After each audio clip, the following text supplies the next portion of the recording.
To begin exploring question banks, we first need to go to the Resources section. Up here.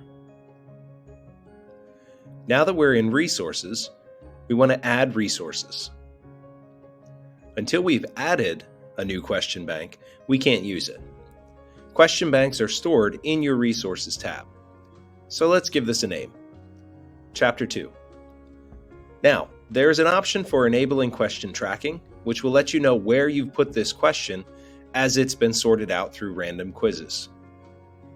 My recommendation would be to add the standards to your questions so that you don't need the question tracking.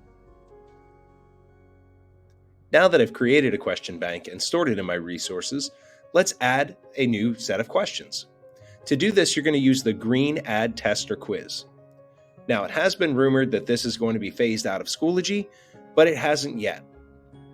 This is the only place that you can interact with question banks as of now. So let's give this a name. So this is just going to be a random test, quiz, or activity, and then I would create it like I would any other normal activity. So now I need to add some questions. Go to Add Question and choose the type that you want to put in here. For this example, we're going to use true or false. Is this true or false?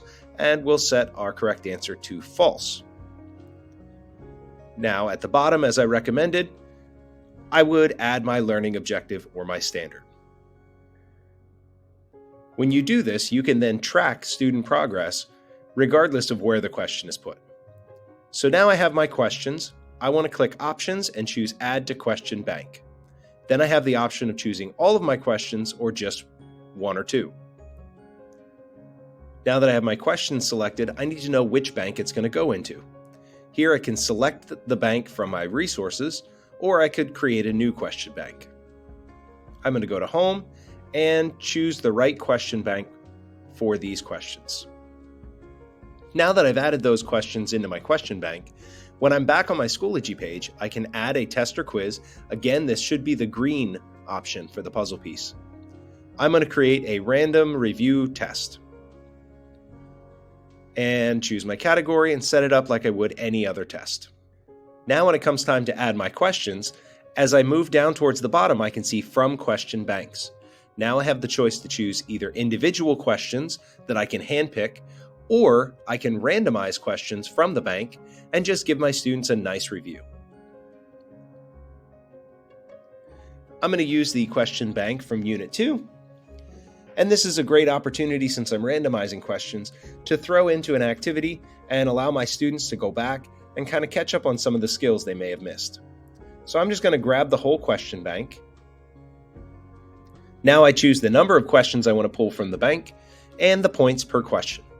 So now this will pull 5 random questions from all my questions in that bank for different students.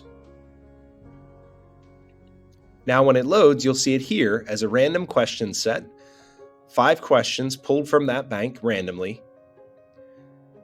So it can be in addition to the other questions that I want to add. So I can add more questions or pull from different banks to create a nice mixed review. And when I preview, it would look something like this. These are 5 random questions taken from that bank that were generated automatically.